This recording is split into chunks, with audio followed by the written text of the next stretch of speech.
लेखाकार को भी लेकर के, महालेखाकार को भी लेके आना पड़ेगा।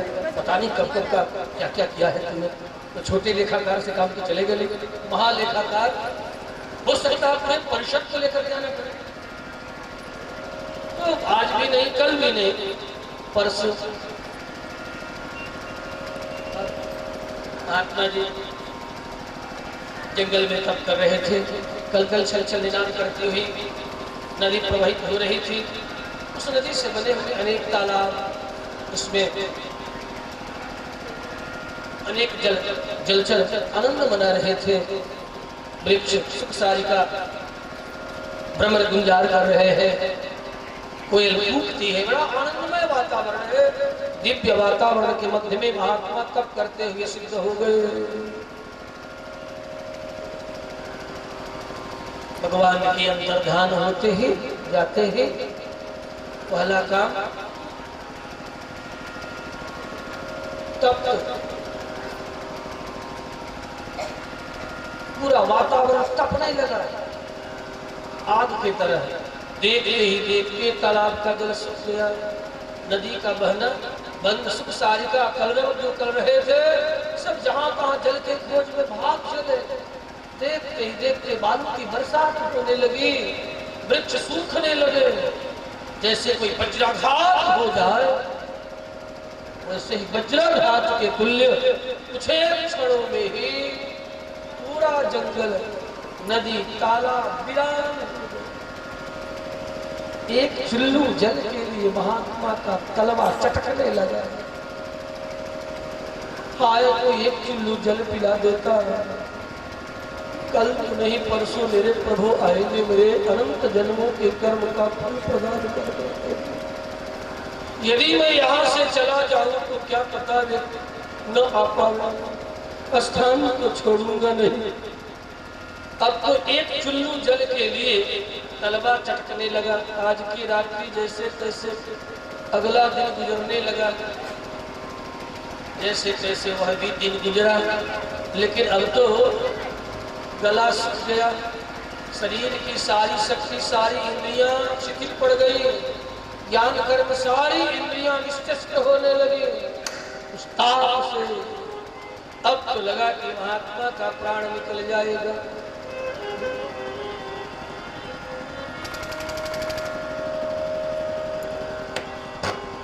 अपने अंतरात्मा से एक चुल्लू जल के लिए प्रार्थना करने लगे भगवान से। एक चुल्लू जल, चुल्लू का जल मात्रेण। पूछते हैं एक चुल्लू जल से भगवान प्रसन्न हो जाते हैं। इसका मतलब कि एक चुल्लू जल की महिमा नहीं जाना, जरा अभी जाना। एक चुल्लू जल की महिमा कितनी है? एक अंजलि। अब तो अंतरात्मा से बोल सकते नहीं, आंखों की शक्ति भी मंद पड़ गई, सारी शिथिल हो गई। प्रभु तब तो आप जब बुलाता तब आते, लेकिन जब आप कल गए तो कह के गए परसों आऊंगा, परसों से पहले तो आप आओगे नहीं। हे ठाकुर, कैसे भी एक चुल्लू जल पीने को मिल जाता तो आपके आने तक अपने प्राण को धारण तो किए रहता। तब तक भगवान उनके आराध्य, जो कहो जो नाम ले लो, उनके आराध्य एक तपस्वी के वेश में बड़े उखड़े हुए डग भर के लंबी लंबी चटाएं, हाथ में कमंडल, मोटे तिलक धारण किए हुए, कमर में करधनी और 4 अंगुल की लगोटी, श्याम वर्ण शरीर, वो डग भरते हुए चले जा रहे हैं। जब डग भरते तो डग के थमस से इनको बोध हुआ, लगता है कोई आ रहा है। इस उत्तप्त जंगल के मार्ग से गुजरने में बड़ा कष्ट से हो रहा होगा, इसीलिए जल्दी जल्दी जैसे धरती तप जाए, पैर खाली हो। कभी आप चल के देखे कि धरती रोड पर, रोड गर्म हो जाए, पैरों में पनही ना हो, जूता चप्पल ना हो, तो फिर व्यक्ति कैसे चलता है? और छन छन रोड जला रहा हो तो व्यक्ति उछलता है। जैसे तवे पर जलते हुए तवे पर पानी छलांग लगाता है, उसी तरह आदमी छलांग लगाता है। लगा कि कोई छलांग लगाते हुए दूर से ही महात्मा ने बड़बड़ाना शुरू कर दिया, पता नहीं कौन सा नालायक यहाँ रहता है, उसके पाप के कारण बताओ ये धरती कैसे सस्य श्यामला थी, जंगल कितना सुंदर था, सुख सारिका कलरव करते, भ्रमर गुंजार करते, कितना दिव्य वातावरण था, पता नहीं किस नालायक के यहाँ रहने के कारण ये उत्तप्त हो गई धरती।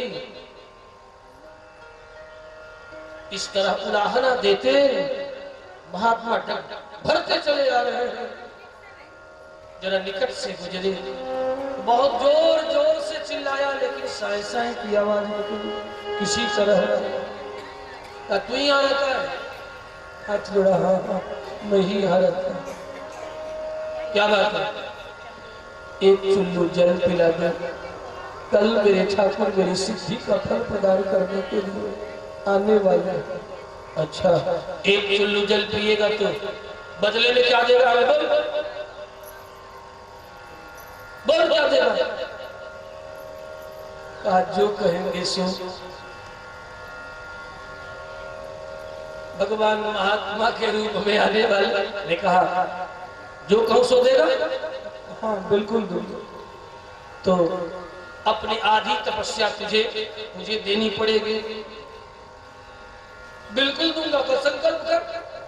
अपने टोटीदार कमंडल से एक बूंद जल गिराए हाथों को, संकल्प कर। महात्मा सिद्धात्मा ने संकल्प किया, अपनी तपस्या का आधा फल आपको एक चुल्लू जल के बदले दे रहा हूं। इतना संकल्प हुआ कि जिन्होंने कहा था कि परसों आऊंगा, देखते ही देखते महात्मा शंख चक्र गदा पद्म धारण करके सामने खड़े हो गए। भगवान नारायण प्रभु, ये कैसी परीक्षा हमारी? नालायक, तब किया हो, जब किया हो, ये किया हो, वो किया हो, बघारता है तो उन्हें क्या किया? कर लेगा? एक क्षण प्राण भी तेरा रहेगा क्या? पूरी तपस्या का फल कितना हुआ बताते? पूरी तपस्या का फल अब किसी चित्रगुप्त और लेखाकार की जरूरत नहीं, नाम नहीं महालेखा परिषद की आवश्यकता है। बोल, तेरी संपूर्ण तपस्या का फल कितना है? वो भी मेरी कृपा का परिणाम है, स्वीकार कर लिया। एक चुल्लू जल के बदले में आधी तपस्या मांग लिया। इसलिए तेरी संपूर्ण तपस्या का फल कितना है? 2 चुल्लू जल। और तुझे मैंने कितने चुल्लू जल पिलाया है बता? अब तक धड़ाम धरती पर गिर पड़ा, तब जाके ये न्यास विद्या है। ऐसे न्यास विद्या, ये ब्रह्म विद्या का न्यास विद्या है। तब यह जीवात्मा कहता है प्रभु, संपूर्ण कर्तृत्व तो तेरा ही था, भ्रम था हमारा कि मैंने तप किया है, मैंने त्याग किया है, मैंने जप किया है, मैंने भजन किया है, मैंने कर्म किया है। ज्ञान कर्म भक्ति सब तुम्हारी कृपा का परिणाम है।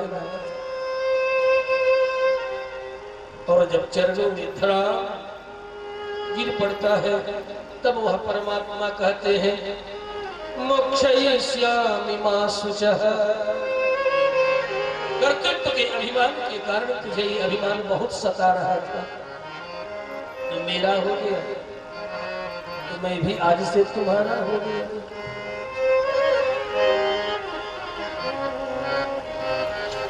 तो न्यास विद्या ब्रह्म विद्या है, 40 विद्याओं।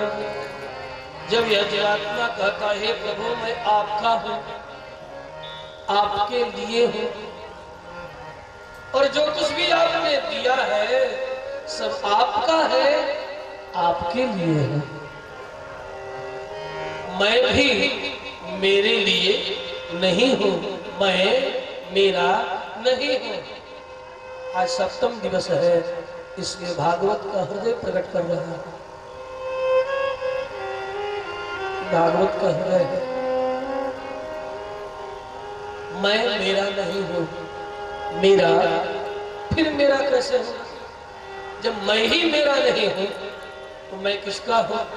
हे नाथ मैं आपका हूं। जब मैं ही आपका उनका हो गया तो मुझसे संबंधित सारे पद पदार्थ, जस कीर्ति, प्रतिष्ठा, पद किसके हुए? उसी के हुए ना। तो जब यह जीवात्मा इस प्रकार न्यास विद्या का अनुसंधान करता है, वो चिल्ला चिल्ला करके संपूर्ण गीता कह गए। प्रत्येक ग्रंथ का एक चरम श्लोक होता है, चरम, और उस उक्ति से श्रेष्ठ कोई और उक्ति न उसमें हो, उसको कहते चरमा, चरम, सर्वश्रेष्ठ। तो वाक्य भगवान कृष्ण के मुखारविंद से जो निकला वह मंत्र बन गया, न्यास विद्या का मंत्र बन गया, शरणागति योग का मंत्र बन गया।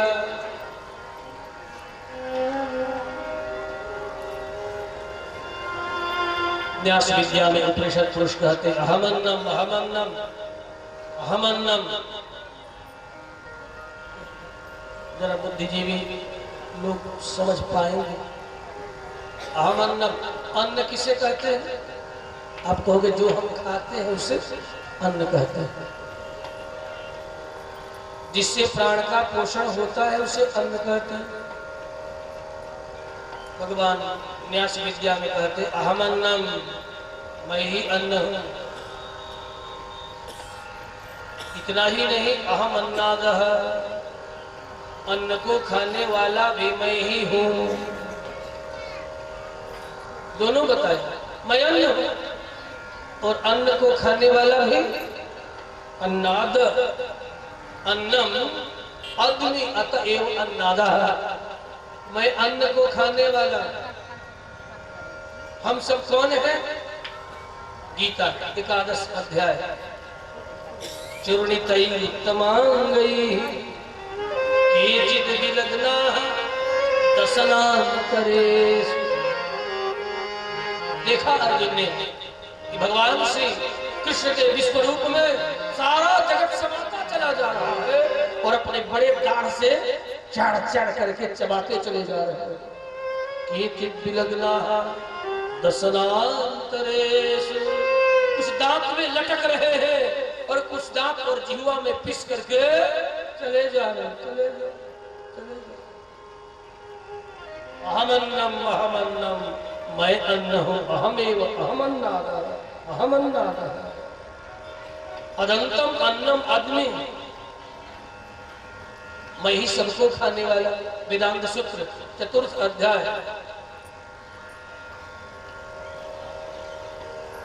3 पाद। सूत्र अत्ता चराचर ग्रहणात् कहा बादरायण में। अत्ता, अत्ता माने खाने वाला। अत्ता खाने वाला, किसको खाने वाला? का चर को भी खाता हूं। हम सब कौन है? चर, चलने वाले। आप सब चल के आए ना? चलने वाले चर, चले चल, अचल जो न चल, पादा अचल नहीं चलता। तो चर और अचर को, चलने वाले को भी और नहीं चलने वाले को भी। जो स्थिर है उसे भी खा जाता है, और जो चलने वाला है, जो बदलने वाला है, जो बिगड़ने वाला है, उसे भी खा जाता है। अब जरा विचार करो, जगत में जो चलने वाला उसे भी खा गए और संसार में जो नहीं बदलने वाला उसे भी खा गए, उसे भी पचा गए। चराचर जगत को खा जाने वाले होने के कारण वे अत्ता कहलाते। अस्त प्रसंग हत्ता तिमिंगिलम तिमिंगिलम गिलक। कर्म योग का दोष ज्ञान योग नष्ट करता है, ज्ञान योग का दोष भक्ति योग नष्ट कर देती है। और भक्ति योग में भी यदि कहीं दोष रह गया, अहंकार ममकार का, तो भगवान अपनी कृपा से न्यास विद्या का आचार्य के द्वारा उपदेश करके, शरणागति विद्या का उपदेश करके परमात्मा उसे भी नष्ट करा देते हैं।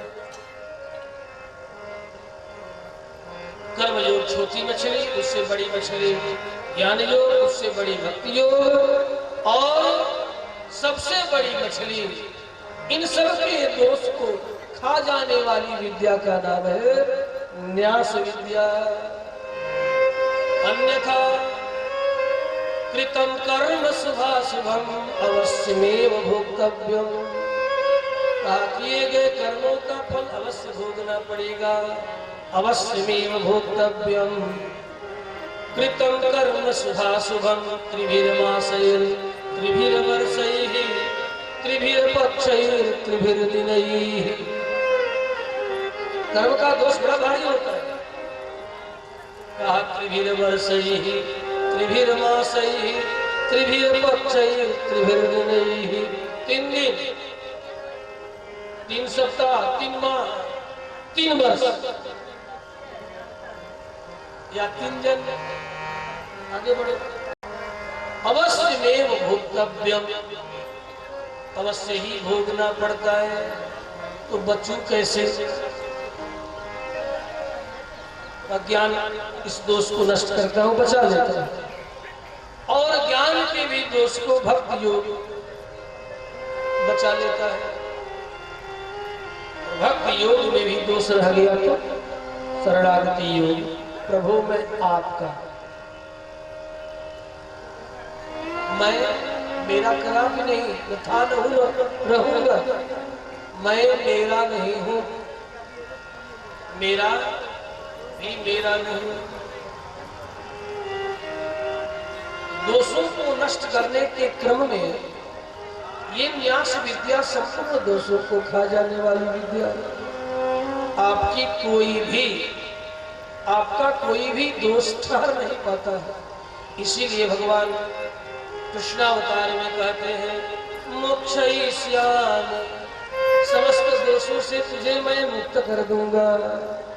ये मत सोच कि मैंने कर्म में भी अनेक प्रकार के दोष किए, ज्ञान में भी अनेक प्रकार के दोषों से ग्रस्त हूं, भक्ति में भी बहुत दोष है, हमारी भक्ति में भी दोष है, चिंता मत कर।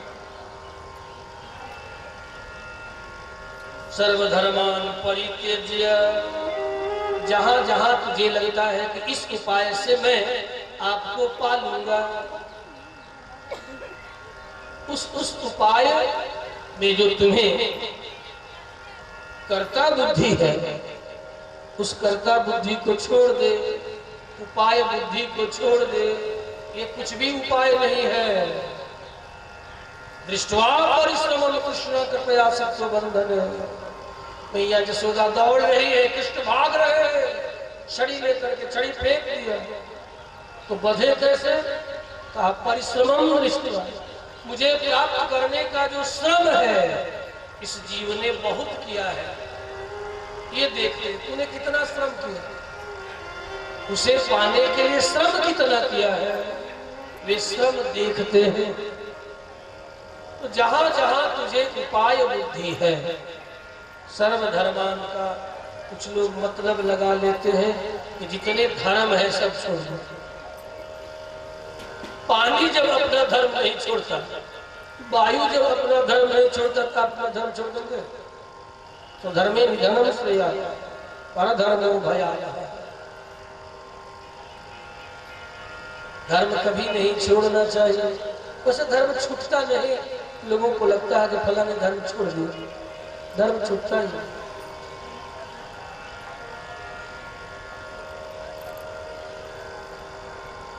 मेरा आशय मौलिक धर्म से है।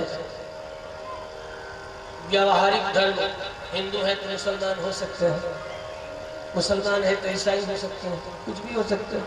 अपने कुछ कह लो तो बात और है, ईसाई कह लो, मुसलमान कह लो, हिंदू कह लो, कुछ कह लो, कुछ भी कहो, लेकिन जो धर्म है वह सनातन है, नित्य है। पानी कभी अपनी शीतलता का परित्याग नहीं करता,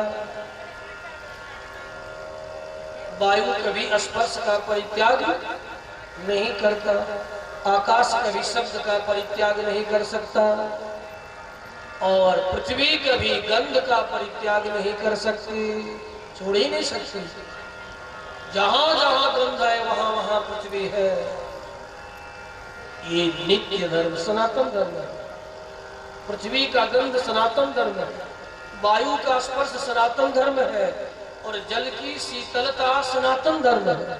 नित्य कार्य रूप जल जहां तक है वहां तक शीतलता है।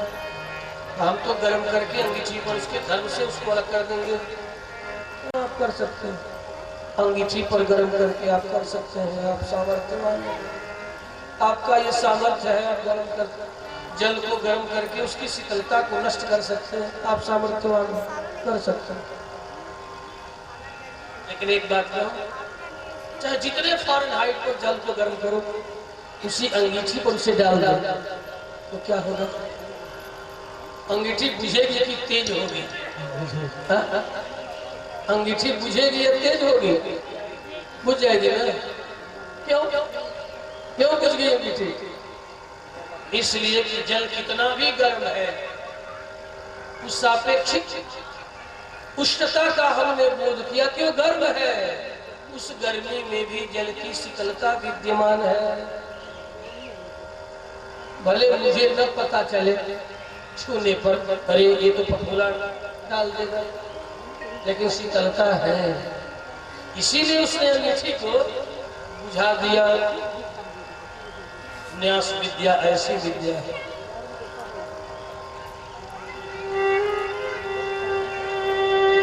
जिसका अनुष्ठान करने के बाद अनंत अनंत जन्मों के कर्म का बंधन नहीं रहता। क्यों? कर्मों के फल को प्रदान करने वाला जो आपका मूल कारण है, मूल अस्तित्व है, ईश्वर है, वह प्रसन्न हो जाता है। यस्य प्रसन्ने भगवान, जिस पर वह प्रसन्न हो जाए, फिर लाख आप में दोष हो कि कुछ नहीं कर सकते, कुछ नहीं बिगाड़ सकते। यदि तुम्हें भय है कि हाय हाय मैं तो बहुत बड़ा पापी हूँ, दुनिया में ऐसा कोई कुकर्म नहीं जिस कुकर्म को मैंने न किया, मेरा कृष्ण कहता है फिर भी क्या हुआ, तू मेरे शरण में पड़ा, कुकर्म तूने किया है ऐसा तुझे लगता है, ठीक है। मतलब ये भी भ्रांति ही है कि जीवात्मा अपने आप को कहता है कि मैंने तो कुकर्म किया है। कृष्ण के दृष्टि में भ्रम में हो, तू न तो सुकर्म कर सकते हो न तो कुकर्म कर सकते हो, क्योंकि कर्तृत्व तेरे पास है ही नहीं। जब कर्तृत्व ही नहीं है, व्याकरण पाणिनि जैसा महात्मा बोल रहे हैं, कर्ता स्वतंत्र कर्ता, कर्ता जो होता है स्वतंत्र है। आप स्वतंत्र है क्या? आप कहेंगे हाँ हाँ अभी अभी गुलामी से स्वतंत्र हुए, हम स्वतंत्र हैं। इंद्रियों की गुलामी, ज्ञान कर्म इंद्रियों की गुलामी, मन की गुलामी, बुद्धि की गुलामी, ये गुलामी क्या कम है? और सबसे ऊपर अहंकार की गुलामी, अहंकार के ऊपर भी ममकार की गुलामी। इतनी गुलामियां होते हुए भी कहते हो मैं स्वतंत्र। स्वतंत्र वह है जो किसी की गुलामी नहीं करता। बिनु पग चले, क्या सुंदर, ऐसा स्वतंत्र परमात्मा है। बिनु पग चले, हमको पैर हो तो चलो, ना हो तो न चल पाऊं, वाणी हो तो बोलो, वाणी न हो तो न बोल पाऊं, कान हो तो सुनो, कान न हो तो न सुन पाऊं, आंखें हो तो देखूं, न हो तो न देख पाऊं। कितनी बड़ी परतंत्रता है। जो परतंत्र होता है वह कर्ता हो ही नहीं सकता। कर्ता तो स्वतंत्र होता है, और जो स्वतंत्र होता है उसका जरा रूप स्वरूप का चिंतन तो स्वामी पाद की छाया में बैठ कर के अनुभव करो इस चौपाई के द्वारा। बिनु पग चले सुने बिनु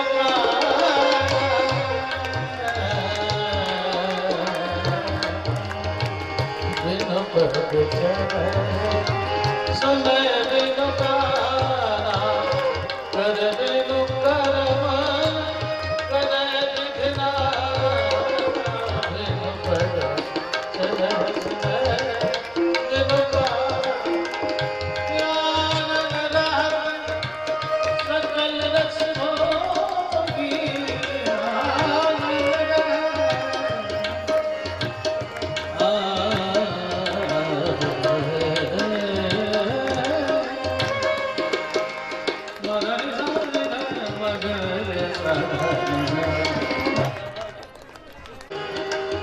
बिनु पद समय बिनु काना कर बिनु कर विघ्ना आनंद रहत सकल रस भोगी आनंद रहत सकल रस भोगी बिनु वाणी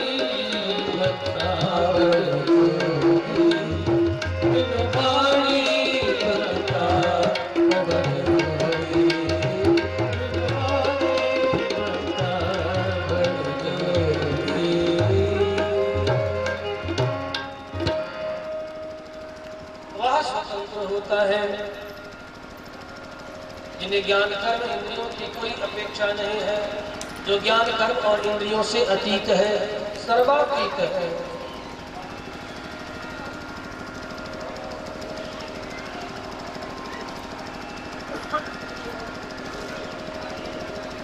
मछली के पेट में रुक्मिणी नंदन चले गए, महामत्स्य के पेट में एक बड़े दैवर्त ने पकड़ा, मछुआरे ने पकड़ लिया, पकड़ करके रति जो अध्यक्षा है संबरासुर के रसोईशाला के, उन्हें ला करके प्रदान कर रहा है। उस महामत्स्य को उसके पेट को चीरा गया, उससे बालक निकल आया।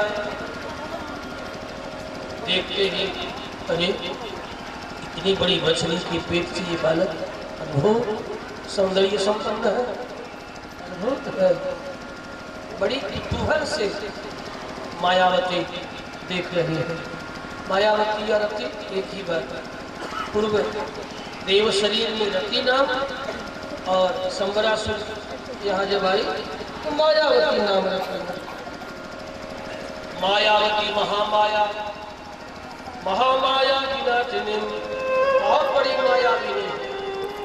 ये मायावती बहुत माया जानती है, देव माया को जानती ही है, असुर माया भी जानती है, राक्षसों की माया भी जानती है।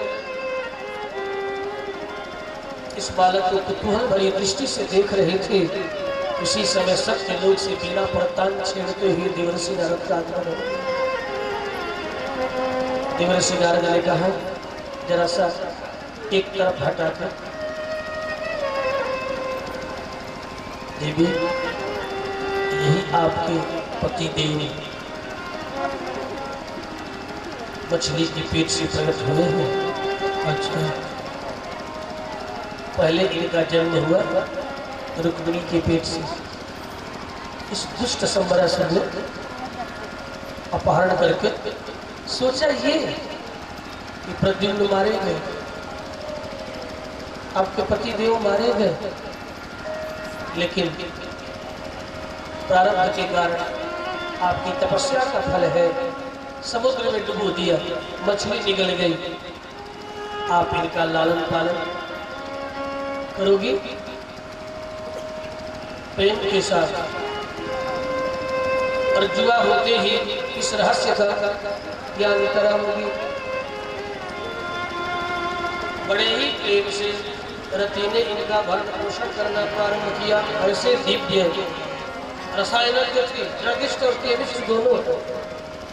वो सोई साला किसी सामान्य को थोड़े संबरासुर देगा, राजा भी राज है, उसको देगा, असुर राज है। किस प्रकार कि अल्पान में कौन सा ड्रग दूं कि शीघ्र ही ये जुआ हो जाए। 1 वर्ष की अवस्था में 5 वर्ष के लगते, 5 वर्ष की अवस्था में 9 वर्ष के लगते, और 12 वर्ष की अवस्था होते होते लगता कि 16 पार कर गए।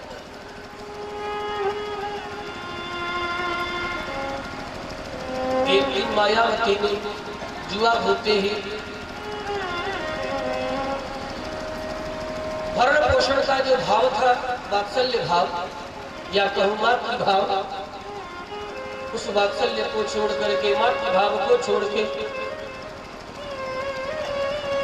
स्त्री पत्नी भाव से इन्हें देख करके मुस्कुराने लगे, हाव भाव कटाक्ष करने लगे। तब प्रद्युम्न ने कहा, देवी तूने मातृत्व भाव का परित्याग करके ये कैसा उल्टा भाव दिखा रही हो, ये तो ठीक नहीं। तब मायावती ने कहा, हे प्रद्युम्न, भवान नारायण सुतः। सुखदेव मुनि ने कहा मायावती के मुखारविंद से, आप तो नारायण के पुत्र हैं और संबरासुर ने आपका हरण माता के प्रसूति का घर से ही कर लिया। मैं आपकी जन्म जन्म की अधिकृत पत्नी रति हूँ, यहाँ मुझे लोग मायावती कहते हैं, और आप साक्षात भगवान श्री नारायण के तेज से उत्पन्न कामदेव है।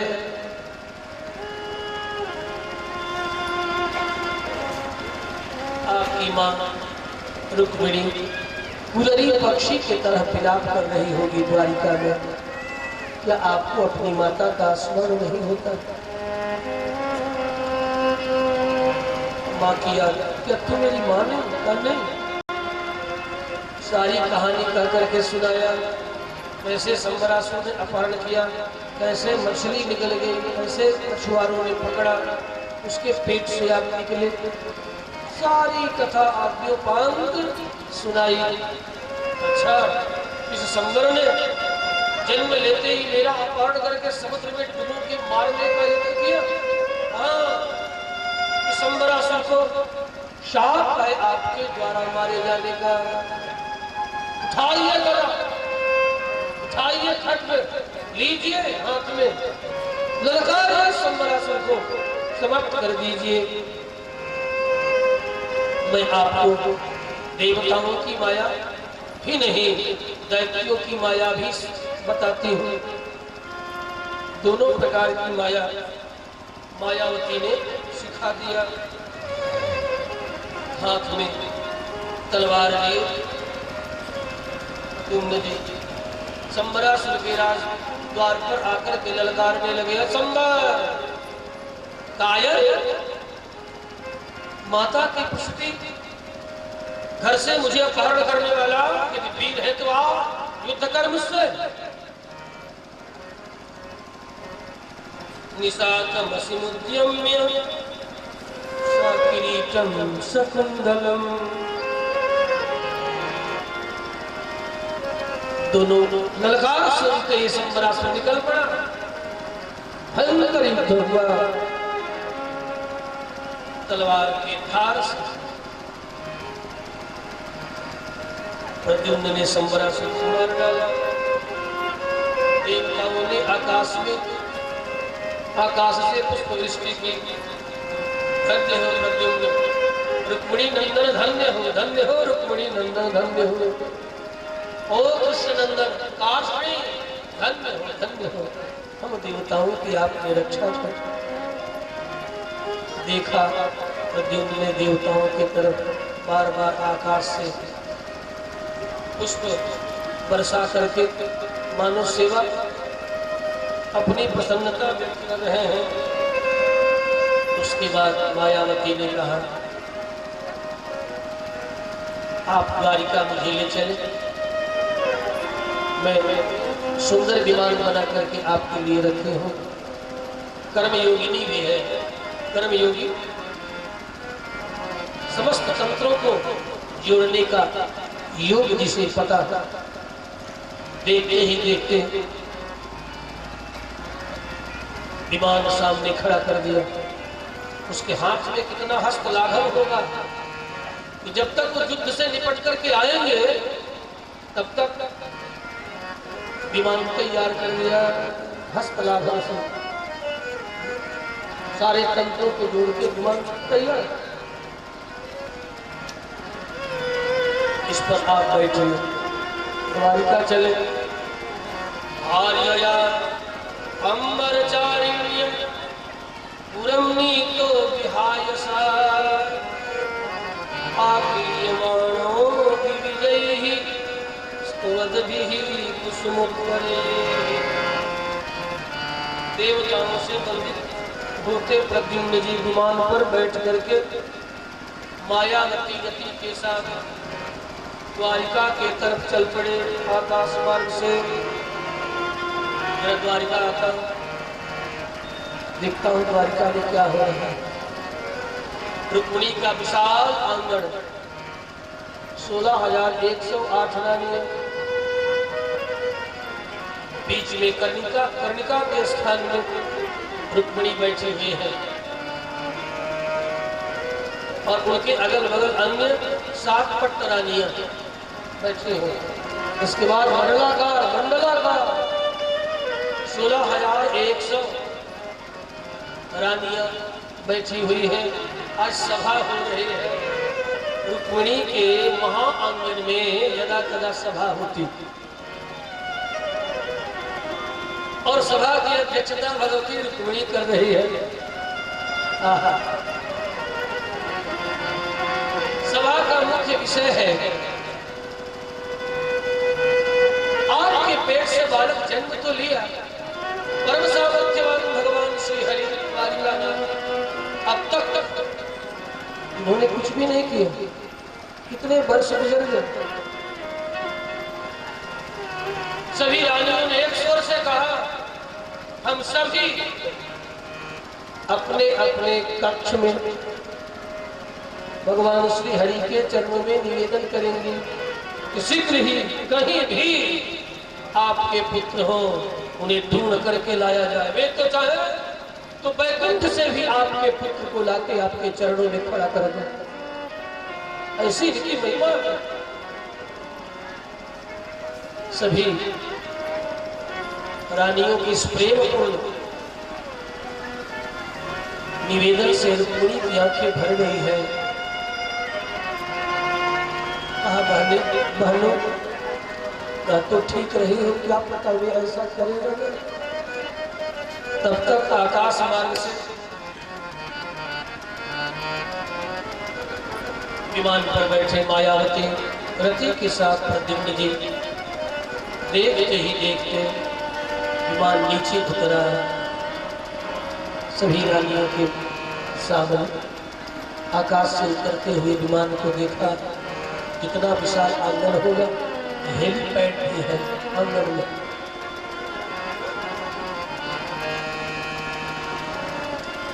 एरोड्रम भी बना हुआ है, कोई सामान्य आंगन नहीं। 16,108 को ये सब परस्पर आपस में कृष्ण पत्नियां हैं। उतरते ही जब ही विमान से उतर करके प्रद्युम्न जी आगे बढ़े तो वे सभी रानियां देखते ही लज्जित हो गई, शर्मा गई और शर्मा करके जहां तहां भागने लगी, तितर बितर होने लगी। उसी समय देवर्षि नारद अभी देवताओं के साथ पुष्प वृष्टि में भी शामिल थे। देखा ये तो गड़बड़ हो रहा है, मुझे जाना पड़ेगा, इन लोगों को समझाना पड़ेगा। ये भगवान कृष्ण नहीं है, कृष्ण के ही रंग रूप को धारण करने वाले साक्षात कृष्ण पुत्र कार्ष्णी प्रद्युम्न है। देवर्षि नारद ऊपर से नीचे उतर पड़े और इतने में मुख्य मार्ग से भगवान श्री कृष्ण प्रवेश करते हैं। रानियां जो कुतूहल बस प्रद्युम्न को देख करके कृष्ण है कृष्ण है कृष्ण है ऐसा मान बैठे थे। इधर से कृष्ण का आगमन, ऊपर से देवर्षि नारद का उतरना और सामने से प्रद्युम्न का विमान से उतरना, तीनों ये घटनाएं एक साथ हो रही हैं। बात समझ न पाई तब तक देवर्षि नारद आकर के रुक्मिणी से कहते हैं, देवी प्रणाम, आपका पुत्र जो संवर अपहरण करके समुद्र में डुबो दिया था वही आ रहे हैं। देखते ही रुक्मिणी के छाती से दूध के फवारे फूट पड़े। मेरा बेटा दौड़ पड़े। दौड़ते ही प्रद्युम्न ने चरणों में प्रणाम किया। मायावती ने कहा, आपकी मां है, आप प्रणाम करें।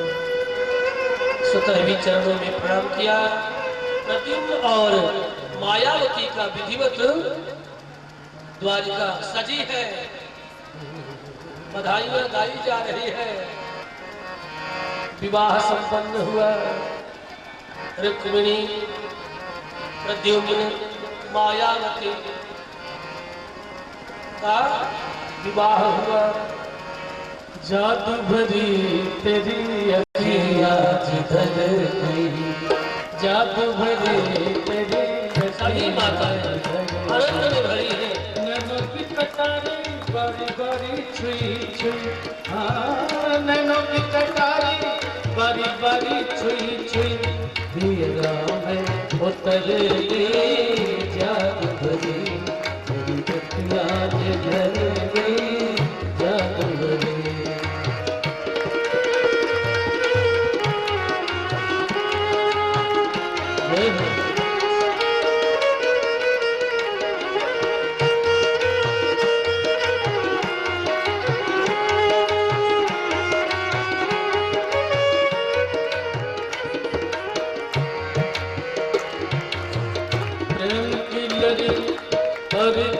दोनों से प्रेम की लड़ी हरिद्रग दोनों से बरस पड़ी,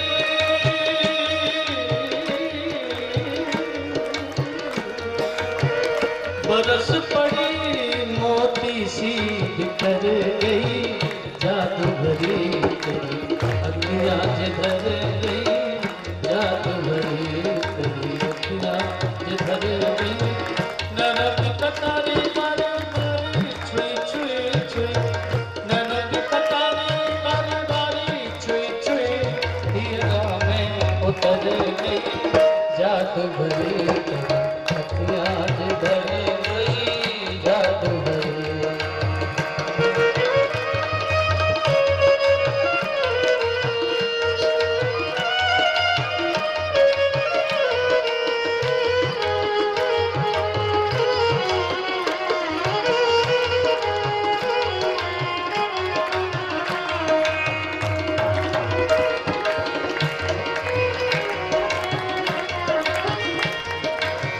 अब पल पलक करत नहीं तारे, अब पल पलक परवरी रबरम पगमरी नजर निजा पगरी जा निजा जा निजा निरे जा निजा निरे जा निरे जा निजा निजा निजा जा निरे जा निरे जा नगरे ममंगा पापा मगा मगा निजा निरे जा निजा जा निजा।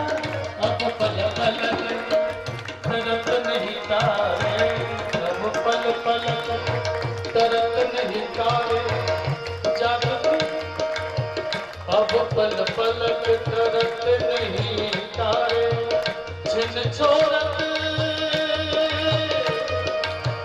जन जान निकल गई, जादू भरी तेरी अखियाँ जिधर गई, जादू भरी तेरी अखियाँ।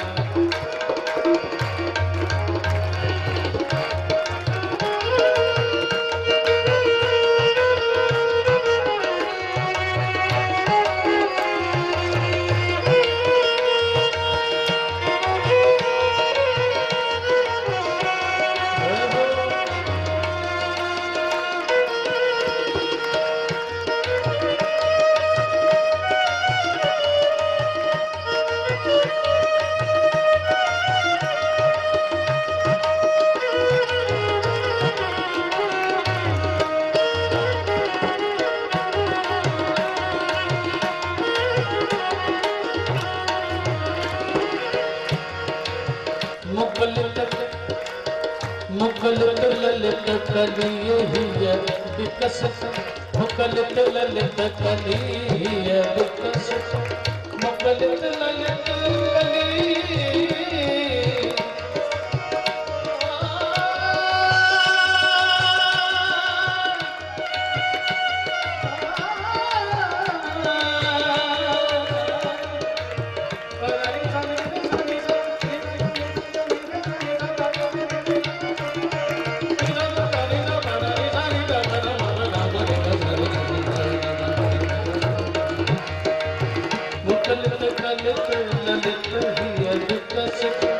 मुकुलित ललित कलिय विकसित प्रेम पराग प्रेम पराग प्रेम पराग भजन अच्छा लगे तो जरा ताली बजाओ। अच्छा लगता है। प्रेम पराग सदस रस भरे प्रेम पराग सदस रस भरे जादू भरी तेरी अखियाँ भरे जादू भरी तेरी अखियाँ भरे नैनों की कटारी नैनों की कटारी वाली छुई छुई छुई नैनों की कटारी वाली छुई छुई राम तेरे जादू भरी तेरी अखियाँ भरे जादू भरी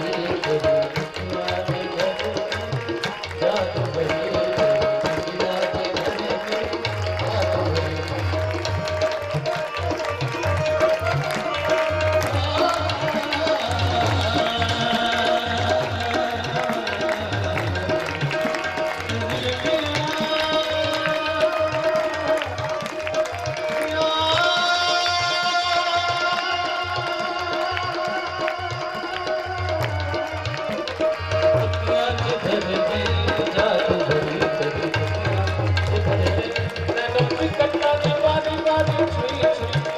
चकला से उतर गई जादू भरी तेरी जादू भरी तेरी जादू भरी जादू भरी। बड़ी कृष्णचंद्र भगवान की जय। प्रद्युम्न और रति मेरा संतोष है।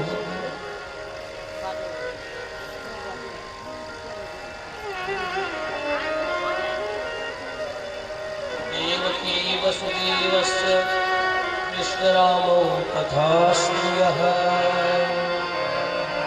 दंपती तौ परिषद् रुक्मिणी च ययवदम्। दादा दादी भी बड़े प्रसन्न हैं। रुक्मिणी वसुदेव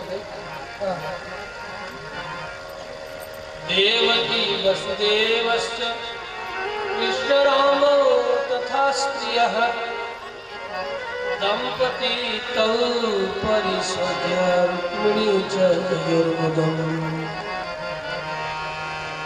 रुक्मिणी तो यही मान बैठी थी मेरा बेटा कभी लौट करके अब संसार में तो है नहीं। मान बैठी थी जीव का जो सहज स्वरूप है अज्ञानता उसको दिखा रही है। अब मेरा बेटा कभी लौट करके नहीं आया, आएगा। लेकिन जब प्रद्युम्न जी लौट आए तो लगा कि मेरा मरा हुआ बेटा जीवित होकर के आ गया। नष्टम प्रद्युम्न आयान्तम आकर्ण द्वारकौकशः। समस्त द्वारिका ये नर नारी भी यही मान रहे हैं प्रद्युम्न को पुनर्जीवन प्राप्त हुआ है, मानो मर के लौट पड़े हैं। अहो मृतम यहाँ आता वो तो मर गया था, कैसे आ गया? द्वारिका के नर नारी आपस में चर्चा कर रहे हैं। तो जन्म लेते मारा गया था, पता नहीं कैसे मर गया। अहो मृतम इवायात बालो निश्चय ही किसी प्रारब्ध का, किसी दैव का यह चमत्कार है कि प्रद्युम्न लौट के चला आया मर के। मर के भी लौट के आ गया। पूरी द्वारिका आनंद मना रही है। बड़ी विचित्र बात है, आपस में लोग चर्चा कानों कान कर रहे हैं। इस कथा की प्रवाही परंपरा को आगे बढ़ाते हुए सुखदेव मुनि आज्ञा करते हैं, कृष्ण जैसे सामर्थ्यवान साक्षात ईश्वर के भी माथे पर कलंक लगाने वाले दुनिया में जन्म लेते हैं परीक्षित। जो सामर्थ्यवान है वह भी अपने कलंक को दूर करने के लिए यत्न करता है। कृष्ण मानवीय लीला दिखाते हुए, लीला पुरुषोत्तम अवतार को सिद्ध करते हुए एक बार की बात है, सत्यजीत भगवान सूर्य का उपासक, सूर्य प्रसन्न हुए तो सत्यजीत को एक मणि प्रदान किए, स्वंतक मणि उसका नाम है। गले में बांध करके जहां तहां जाता, बड़ा छाती अड़का के बैठता सभा में, और द्वारिकापुरी के सभासद है। पर उस समय का ये Satyajit member of parliament in your Dwarka, Dwarka के पार्लियामेंट का सदस्य है। तो कभी कभी मणि बांध करके और जाता, और इसीलिए जाता कि जब मैं जाऊं तो सभा में सभी मुझे देख करके चकाचौंध से भर जाए, देखो सत्यजीत आ रहा। मेरी भक्ति जगत में मेरी ख्याति हो। गले में मणि को बांध करके आया, सबने देखा। कुछ ने तो भ्रम में यहां तक कहना शुरू करके लगता है कि प्रभु सनक सनातन कुमार ही तो कहीं नहीं आपका दर्शन करने के लिए आ रहे हैं। एक ने कहा नहीं नहीं, ये तो मुझे लगता है कि साक्षात सूर्य ही आ रहे हैं। नाना प्रकार की बातें, कोई सूर्य कहे, कोई सनक सनंदन कहे, कोई कुछ कहे। भगवान कृष्ण को अच्छा नहीं लगा कि देखो ये कैसे इस मणि के कारण लोगों में भ्रांति फैल रही है। ऐसे भी अच्छा लगा, आप तो साक्षात सूर्य है, आप तो साक्षात ऐसे तेजस्वी है, ऐसा तेज तो सनक सनंदन सनातन में होगा, सूर्य में होगा, चंद्रमा में होगा।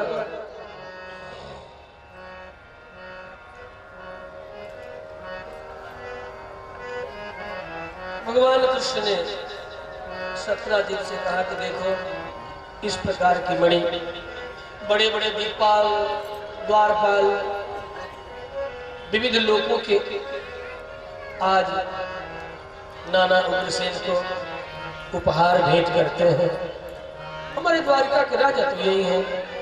यदि मेरी प्रार्थना मानो तो इस मणि को राजगृह में उग्रसेन को दे देना चाहिए।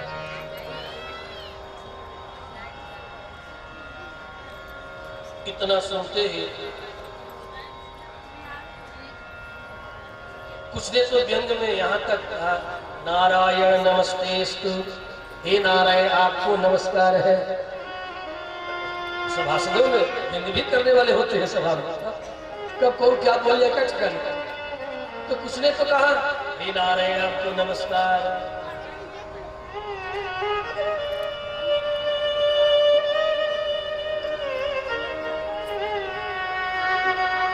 और कुछ सभासद भगवान कृष्ण के पास जाके कानाफूसी करने लगे।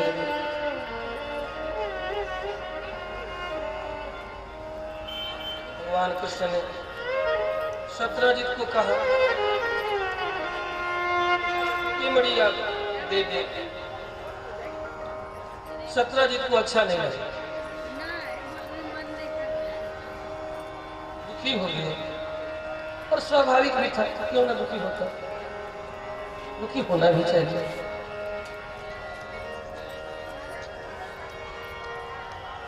मणि की बड़ी विशेषता थी, 180 तोला नित्य सोना दिया करते। जहां ये मणि रहे भगवान सूर्यप्रकाश के बाद, वहां दुर्भिक्ष न हो, अतिवृष्टि न हो, अनावृष्टि न हो, आदि आदि।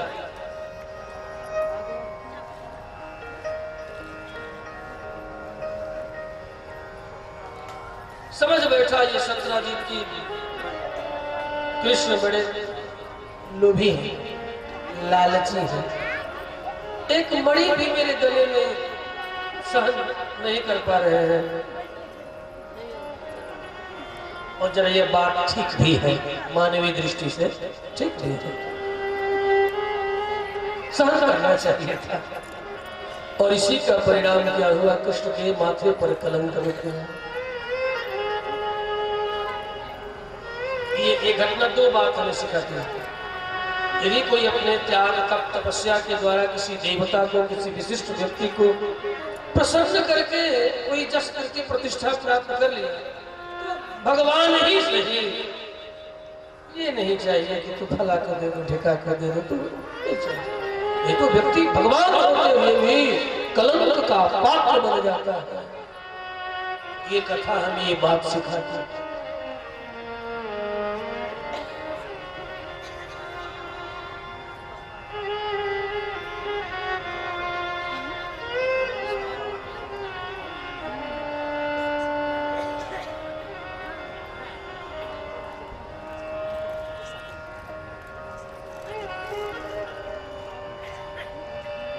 बात यही हुई, कृष्ण ने मांगा, प्रसेनजीत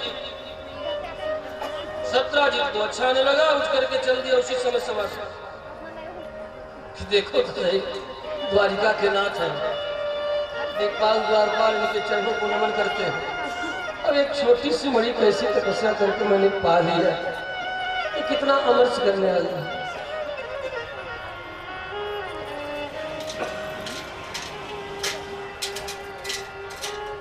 भगवान कृष्ण हमें शिक्षा दे रहे हैं कि देखो, मेरे जैसे सामर्थ्यवान भी इस प्रकार की इच्छा करे तो उसे कलंक लगता है।